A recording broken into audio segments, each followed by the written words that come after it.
traficante e até assaltante de banco. Hoje você vai conhecer o Adriano Almeida. Chegar ao ponto máximo, que é ser dono, vamos dizer assim, a nomenclatura de biqueira, e nós ficamos especialistas no que era o roubo a banco. Ele foi fundo no crime e viu a sua vida entrar em risco. De 10 metros eu quebro o pé esquerdo. Um dos policiais me arrasta para o lixo, coloca a arma no meu peito e fala: você vai morrer. Somente Deus tem o poder para transformar o assaltante em um evangelista. Eu saio da minha cela, olho para o céu e falo assim: Senhor, eu só preciso de uma chance. O programa de hoje está imperdível e só começando. Feliz sábado, tudo bem com você? Espero poder entrar aí onde quer que você esteja para hoje mais uma boa conversa. Você sabe que no livro de João, capítulo 8, verso 32, é um versículo da Bíblia extremamente conhecido. E conhecereis a verdade, e a verdade vos libertará. Essa é uma verdade muito forte na vida do meu convidado de hoje. Ele foi longe na vida do crime e no mundo das drogas, mas conhecendo a verdade, ele foi liberto. No crime, ele viveu uma oportunidade para enriquecer e ter uma vida diferente. Chefe do tráfico de uma grande comunidade em São Paulo, o Adriano sentia que já havia alcançado o sucesso. No entanto, o discurso de uma mãe que viu o filho sendo destruído pelas drogas o impactou diretamente. O Adriano então decidiu abandonar o tráfico e seguir um outro caminho, o de assaltante de bancos. Um dos líderes de uma quadrilha organizada, ele roubou bancos pelo Brasil inteiro. Até que em um dos assaltos, ele viu amigos sendo mortos e por pouco, muito pouco, ele não perdeu a vida. Preso, longe da esposa e do filho, e sem esperanças, o Adriano começou a ler os evangelhos e se deparou com Jesus Cristo. A transformação de um ex-criminoso, os detalhes dessa história, você vê em 30 segundos aqui no Identidade. Intervalo foi rápido, estou ansioso para receber aqui o Adriano, é uma história incrível que a gente tem para te contar realmente, mas eu só queria te adiantar que as coisas foram mudando na vida do Adriano conforme ele foi conhecendo esse Jesus transformador. Você também quer conhecer mais sobre Jesus? Entre agora no site biblia.com.br. Segue a minha dica aí, procura pelo curso Ouvindo a Voz de Deus, é tudo grátis, é tudo digital. Lá você vai entender por que Jesus teve que morrer numa cruz para te salvar. Não adie mais, não deixe para depois. Entre agora, biblia.com.br e acesse lá o curso Ouvindo a Voz de Deus. Chegou o momento, vamos receber aqui o Adriano. Oi, Adriano. Tudo bem? Seja bem-vindo. Obrigado. Boa noite para você. Eu que agradeço. Adriano, que história, hein? Olhando para você assim, inclusive a gente não imagina, acho que você deve ouvir isso muito, né? Bastante, bastante. Eu, inclusive, no começo aqui do programa, não fui nada simpático, porque, olha, eu te chamei de ex-ladrão de banco, mas, na verdade, você teve uma profissão ainda antes dessa que foi traficante. Fui traficante de drogas. Rapaz, que história profunda e pesada e longa para chegar num cara que conhece a Deus, ama a Deus e tem uma vida transformada. E a gente vai chegar lá. Mas me diz o seguinte, como é que você começou nessa história de tráfico de drogas? Então, Wagner, na verdade, o adolescente, o jovem, ele quer ter um espelho, alguém. E a amizade, muitas vezes, ela influencia muito para o mal. Mesmo que a gente ache, não, depende da amizade. E não foi diferente comigo. Meus amigos da rua de cima, da rua de baixo, né, eu estudava num colégio estadual e chegou um ponto que eles não iam mais para o colégio. E ali eu comecei a ver eles chegarem de mobilete no tempo, de tênis, de calça. Eu falei, opa. Por que eu não tenho isso? Daí, nisso, eu fui pai muito novo e os meus amigos, né, eu comecei a namorar com a minha esposa hoje. Mas assim mesmo aquilo me chamava a atenção. Aos 18, 19 para 20 anos, ali, nesse período, eu comecei a entrar no tráfico de drogas. E ali foi indo até chegar ao ponto máximo, que é ser dono, vamos dizer assim, a nomenclatura de biqueira ou de ponto de drogas. O dono da boca. Isso, o dono da boca. Em algum momento você tinha uma crise ética? Você pensava, isso que eu estou fazendo não está certo? Ou você simplesmente o teu negócio ia ganhando corpo e você ia embora sem pensar muito sobre esse assunto? Wagner, eu não conhecia Jesus. Uhum. Não conhecia Jesus. A droga em si, você começa a ganhar dinheiro muito rápido. Mas a minha família não aceitava, a minha esposa não aceitava, mas eu cheguei num ponto que ninguém poderia. Então, a tua esposa, inclusive, sabia que isso acontecia? Sabia, mas não aceitava. Não concordava. Você tinha um filho, seu filho sabia? Sabia, mas eu encobria, Tá. né? Não deixava ser nítido, né? Não deixava ser nítido isso. E chegou um ponto que foi crucial, porque Deus conhece o nosso coração.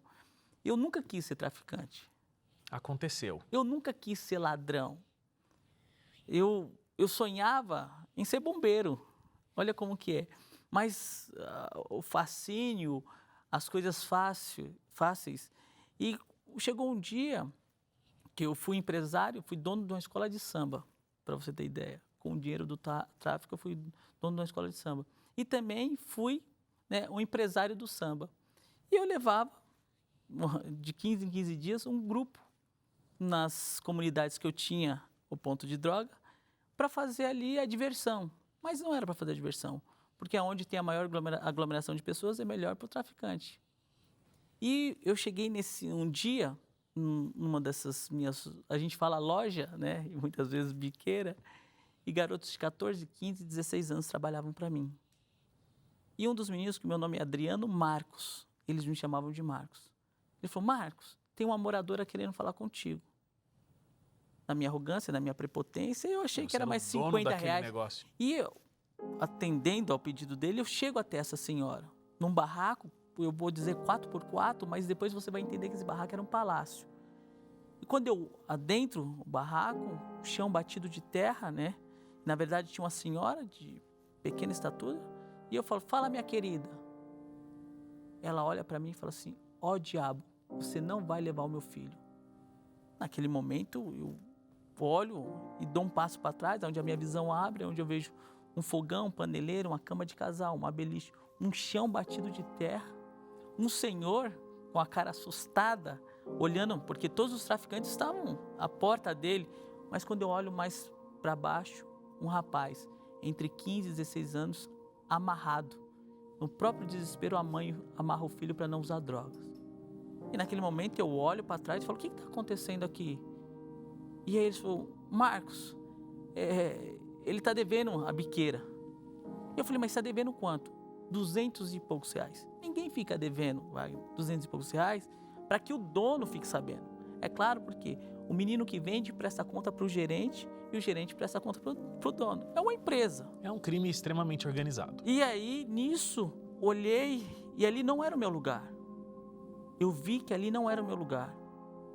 Porque depois eu aprendi pela palavra de Deus que a luz nunca vai se misturar com as trevas. Eu era as trevas ali. E quando ela falou daquele modo comigo, eu fiquei assustado e falei assim, ó, a senhora não deve mais nada, tá? E tô querendo ir embora. Só que eu volto a olhar para ela. Ela falou, não, eu acordo 5 horas da manhã e vou dormir às 11. Mas o que o meu filho deve, eu vou pagar, porque o meu Deus é maior que você. Ali eu estremeci. Naquele mesmo momento eu subi. E aí, e todo mundo, Marcos, não vai ter samba? E eu fui até o meu carro, um carro lacrado no Isso Filme, e eu comecei a chorar. Mas o mal chorando, eu ganhava dinheiro com aquilo. E ali, daquele momento em diante, eu nunca mais trafiquei. Só que aí eu me torno ladrão de banco. Pois é, a pessoa deixa uma profissão complexa como essa, o mal em si, como você mesmo colocou, né, e aquela senhora colocou, para virar um ladrão de banco. Sim. E foi também profundo nessa profissão. Você tinha uma das quadrilhas mais organizadas do Brasil para assalto de banco. Eu vou deixar essa história para depois do intervalo. A gente tem que fazer uma parada e a gente vai entender como é que o chefe do tráfico vira um assaltante de banco de sucesso e depois se torna esse cara que está conversando comigo aqui, temente a Deus e teve uma nova vida. A gente vai para o intervalo e volta já.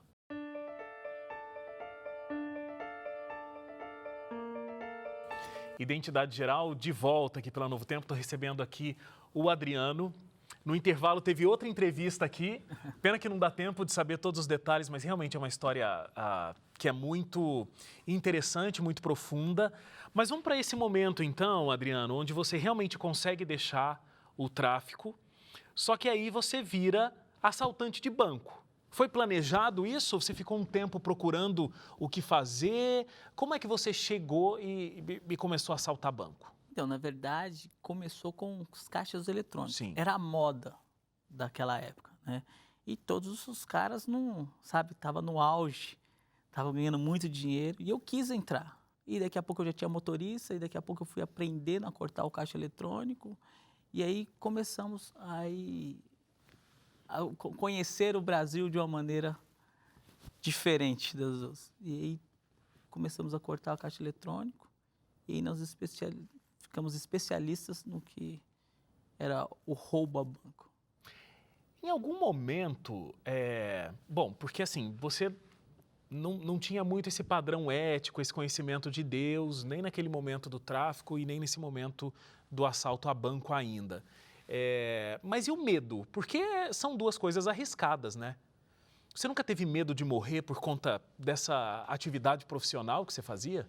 O medo, às vezes, ele é adrenalina. O medo é o combustível. É o combustível. Sim, muitas vezes tive medo. Muitas vezes eu chorei não querendo fazer. Mas ali era a minha profissão, era aquilo que eu almejava. E eu tinha, de uma forma, no roubo, vamos dizer assim, o futuro da minha família. Eu achava que eu ia proteger a minha família de tudo. Uhum. Mas tive muito medo, muito medo. Muitas coisas aconteceram que eu não queria ter visto. Tive amigos que morreram no meu colo, baleado. Então, assim, são coisas que nem uma mãe nem um pai quer para o seu filho. A gente conversou aqui sobre um medo, né? Até pela sua vida, por conta do que você fazia. Teve o seu último assalto, você chegou muito perto da morte, né? Conta pra mim como é que foi. Então, Wagner, assim, eu já não queria mais roubar. Tinha algo aqui dentro, não sei se quem está em casa e está nos assistindo passa por isso também. Você pode estar no meio de multidões, você pode estar com um carro, com moto e sentir um vazio. E eu senti um vazio. E depois eu entendi qual que era esse vazio. Esse vazio, ele tem um nome, chama eternidade. E ele só pode ser completo e preenchido por quem é eterno, que é Deus. E eu não tinha Deus. E eu tinha decidido não mais roubar. Mas eu queria fazer o último assalto. Eu tinha planejado. Despedida. A despedida. Na verdade, eu tinha já um plano. Tinha dinheiro para comprar umas peruas para colocar, para alugar, ou comprar táxi, ou comprar... Porque assim, eu não imaginava que eu ia ter que trabalhar. E tanto como eu trabalho hoje. Mas eu já estava decidido. Mas, olhando na vida espiritual, aquilo que o inimigo te deu, ele não vai, sabe, te deixar. Ele vai querer tomar, mas ele não quer tomar os bens, ele quer tomar a sua vida. Eu entro no banco, no Guarujá, no meu último assalto, graças a Deus. E quando eu entro com o maçarico, meu telefone toca. Sai por trás que está cercado. E quando... Eu falei, mas ainda até brinquei, eu falei, mas eu acabei de entrar. Quando nós vamos sair, um é baleado e o outro é morto da quadrilha. Eu volto para dentro do mercado, subo no mezanino, quebro o telhado, de um lado é rua, do outro lado é estacionamento. Quando eu chego à frente, estava cercado de polícia. E, numa altura de 10 metros, começa um diálogo entre eu e os policiais. E o policial falou, joga o fuzil. E eu falei, eu não tenho fuzil, eu sou vítima. Só que eles não acreditaram que eu era vítima, 3 horas da manhã. E ali, eu falei assim, eu vou voltar por onde eu vim. Ele falou, não, se você voltar, nós vamos te matar. Naquele momento, Wagner, eu decido pular. E ali eu morro para a minha vida material e renasci para a minha vida espiritual. De 10 metros eu quebro o pé esquerdo. Um dos policiais me arrasta para o lixo, coloca a arma no meu peito e fala, você vai morrer. Tenho que te fazer uma pergunta. E eu creio que já sei a resposta. Você acredita em anjo da guarda? Eu acredito muito, muito mesmo. Porque naquele momento que o policial colocou a arma no meu peito, não sendo nenhum parente, não sendo nenhum amigo, quando eu abro o olho, eu vejo um monte de moradores. Eu peço para Deus para ver o meu anjo da guarda. E às vezes eu falo, eu não sei se ele está aqui do meu lado esquerdo ou do meu lado direito, mas eu sei que ele está aqui. Eu sei que o primeiro ser celeste que nós vamos ver é o nosso anjo da guarda na volta de Jesus. E quando ele aparecer para mim, eu vou falar, eu já te conhecia, danado, porque você era o do meio, porque o meu anjo da guarda, ele foi me socorrer. Nós fomos presos em 7 pessoas naquele dia. E ali começa uma história onde eu conheci Jesus. E é interessante porque foi um preso também que começou a falar de Jesus para você, e é extraordinário porque você começou a ouvir de Jesus e ele contou de uma forma que você nunca tinha ouvido antes, né? Nunca. O nome dele é Eduardo, e ele chegou para mim e falou assim, meu apelido era Baixinho, né? Você viu, o meu era Marcos no tráfico e no Baixinho. Ele falou, Baixinho, posso te fazer uma pergunta? Eu falei, claro que pode. Ele falou, mas posso mesmo? Lembrando que um preso falando para outro preso. E ele falou, eu falei, pode. Ele falou, você vai voltar a roubar? E ali, sem saber da resposta, eu não sabia a resposta que eu estava dando, eu falei que não. Ele falou assim, vamos fazer de conta que eu sou o seu melhor amigo e sou um mega empresário. E para melhorar ainda, eu estou lá fora, não estou preso com você. Eu falei, aí você me confundiu, mas eu vou entrar no seu jogo. Ele falou assim, você saindo daqui, você iria pedir um emprego para quem? Para mim, que sou seu melhor amigo e um mega empresário, ou para o meu parceiro aqui, que é o meu gerente? Eu falei, claro que é para você. Ele falou, então não me leve a mal. É a mesma coisa na vida espiritual. Eu tenho tatuado Aparecida aqui, todo o meu braço. Ele falou, a mesma coisa na vida espiritual. De vez de você pedir para Maria, por que você não começa a pedir para Jesus? Eu falei assim, mas Jesus é nosso irmão. Ele falou, não, Jesus é Deus. E eu comecei a ler um Jesus que não só curava os coxos, que não só dava visão aos cegos, um Jesus que transformava o coração das pessoas. Depois da conversa, você começou a ler a Bíblia, começou a ler os evangelhos. Comecei a ler os Mateus, Marcos, Lucas e João. E ali, assim, quando eu fui olhar e fui vendo, eu me maravilhei. E com 7 meses lendo sobre Jesus, eu saio da minha cela, olho para o céu e falo assim, Senhor, eu só preciso de uma chance. Com 7 meses e 15 dias foi o meu julgamento. Eram 7 policiais para nos acusar, 7 pessoas a serem acusadas no 7º mês. Começa o meu julgamento e ali começa a juíza, era uma mulher, e ela começa a falar todos os acontecidos daquele dia.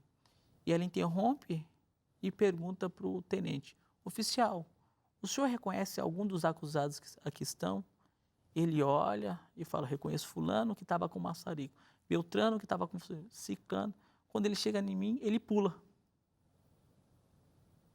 E aí, automaticamente, meus advogados falam, licença meritíssima, oficial, quem fez a prisão do Adriano Marcos Almeida Silva? Ele falou, não sei. Eu sei que ele está preso, mas não sabemos a guarnição. Eu era culpado ou inocente? Eu sempre faço essa pergunta, porque eu era culpado, mas Deus conhece o nosso coração. Com 9 meses, eu ganhei a liberdade.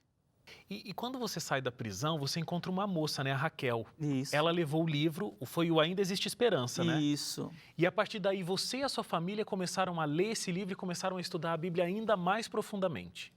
Na verdade, ela foi num sábado, ela bate no meu portão, bate lá em casa, e eu já a conhecia há muito tempo. E ela chegou assim, oi Adriana, eu falei, oi Raquel.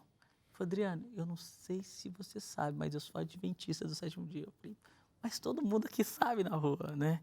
E ela falou, eu não sei se você sabe, mas a igreja adventista, ela entrega uma vez por ano um livro. E me deram outra rua para eu ir. Mas eu tinha que vir aqui entregar esse livro em tuas mãos. Aí quando eu olhei, estava escrito, ainda existe esperança. E aí ela fez uma pergunta que nós devemos fazer para todo mundo. Ela falou assim, Adriano, você aceita um estudo bíblico?